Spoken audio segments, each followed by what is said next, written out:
Welcome to Hasina's kitchen. ఈరోజు గుజరాతీ వంట అయిన ఢోక్లాని ఎలా తయారు చేయాలో చాలా ఈజీగా ఇప్పుడు చూద్దాం. ముందుగా ఒక బౌల్ తీసుకొని ఒక గ్లాస్ వాటర్ తీసుకోవాలి. ఇవన్నీ కొలతల ప్రకారం తీసుకోవాలి. 2 టీ స్పూన్ల చక్కెర, 1 టీ స్పూన్ ఉప్పు, సిట్రస్ యాసిడ్ ఉంటుంది కదా, నిమ్మ ఉప్పు, అది వేయాలి. టేబుల్ స్పూన్ నూనె కూడా వేసి వీటిని చక్కగా కలియపెట్టాలన్నమాట. ఇలా కలియబెట్టాలి, ఒకే వైపు నుంచి కలియబెట్టాలి. దాంట్లో చిటికెడు ఉప్పు, చిటికెడు అంటే చిటికెడు వేయాలండి, ఎక్కువ వేస్తే రెడ్ కలర్ వచ్చేస్తుంది ఢోక్లా, అది గమనించగలరు. 1.5 గ్లాస్ శనగపిండి తీసుకొని ఇలా జల్లించుకోవాలి. జల్లించుకొని కలిపితే ఉండలు లేకుండా నీట్గా వస్తుంది అనమాట. 1 గ్లాస్ ముందు అలా చేశానండి, 2వ గ్లాస్ని కూడా ఇలా చేస్తున్నాను అనమాట. ఫుల్గా తీసుకోలేదు, కొంచెం తక్కువగా తీసుకున్నాను. అలా చూసారు కదా, ఇలా చక్కగా ఇలా కలియబెట్టేయాలి. ఒకేసారి కలియబెడితే ఉండలు ఉండలు వస్తుందని అలా 2 సార్లుగా కలియబెట్టాలి. నేను చూపిస్తున్న విధంగా బ్యాటర్ని కలుపుకొని పక్కన పెట్టాలి. అంతకు ముందే మనం ఏం చేయాలి అంటే, ఈ ఆవిరి మీద ఉడుకుతుంది కాబట్టి ఒక 5 నిమిషాలు ఆవిరి పట్టాలి. బాండీలో ఇలా బౌల్ పెట్టేసి ఇలా పెడితే ఆవిరి వచ్చేస్తుంది.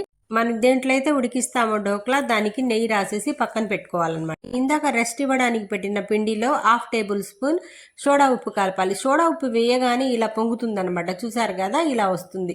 ఇలా వచ్చిన తర్వాత బ్యాటర్ని ఇలా ఒకే సైడ్ నుంచి తిప్పాలండి. తిప్పి దీంట్లో వెంటనే వేసేయాలన్నమాట. వెంటనే వేసేసి ఉడికించాలి. ఉప్పు వేసేటప్పుడు క్లిప్పింగ్ మిస్ అయింది, అందుకని ఇప్పుడు చూపిస్తున్నాను. తర్వాత ఒక బాండీలో, ఇందాక ఆవిరి వచ్చిన బాండీలో పెట్టేయాలన్నమాట. ఇది చాలా ఆవిరిగా ఉంటుందండి, కాలుతుంది, జాగ్రత్తగా పెట్టి 7 మినిట్స్ ఉడికించినట్లయితే ఢోక్లా ఇలా రెడీ అయిపోతుంది. ఒక నైఫ్తో చెక్ చేసుకోవాలి, అంటుకుండా రాస్తే అలా అనమాట. ఇలా చక్కగా తిప్పేసుకోవాలి.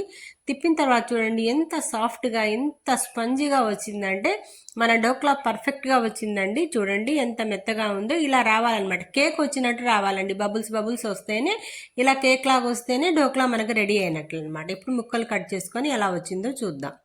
వెంటనే కట్ చేయకూడదండి, ఒక 5 మినిట్స్ చల్లారిన తర్వాతే కట్ చేసుకోవాలి. మనం ముక్కలు ముక్కలుగా ఇలా కట్ చేసుకోవాలి. చాలా స్పంజీగా ఉండడం వలన చాలా జాగ్రత్తగా కట్ చేయండి అండి. ఇలా చక్కగా వచ్చింది, చూసారు కదా. ఒక ముక్క తీసుకొని చూపిస్తున్నాను. ఇలా వస్తే పర్ఫెక్ట్గా వచ్చినట్టండి ఢోక్లా. ఇంకా మిగిలిన ముక్కలన్నీ ఒక ప్లేట్లో తీసుకొని పక్కన పెట్టేసుకుందాము. ఇప్పుడు దీనికి తాలింపు పెట్టాలన్నమాట, తడక అంటారు. ఈ తడకాని ఇప్పుడు ఎలా పెట్టాలో ఇప్పుడు చూద్దాం. ఆవాలు, కరేపాకు, పచ్చిమిర్చి, చీలికలు, హింగ్ కావాలి. ఇవన్నీ మనకి మామూలుగా దొరికే వస్తువులేనండి. నూనె వేసేసి ఒక 2-3 టేబుల్ స్పూన్లు దాంట్లో చక్కగా ఇవి వేసేసి వేగనిచ్చేసి దీంట్లో 1 గ్లాస్ నీళ్లు పోయాలి. నీళ్లతో పాటు 2 టేబుల్ స్పూన్ల చక్కెర, 1 టేబుల్ స్పూన్ ఉప్పు వేసేసి కొంచెం సేపు మరగనివ్వాలి. ఇలా మరిగిన తర్వాత చివర్లో హింగ్ వేసేస్తే ఒక పొంగు రానిచ్చేసామనుకోండి, తడక రెడీ అవుతుంది. ఈ ముక్కల మీద ఈ తడకాని ఇలా వేసేసామనుకోండి, చక్కగా పీల్చుకొని చాలా స్పంజీగా, చాలా జ్యూసీగా ఉంటాయి. కొబ్బరి, కొత్తిమీరతో గార్నిష్ చేసి తింటే చాలా టేస్టీగా ఉంటుంది.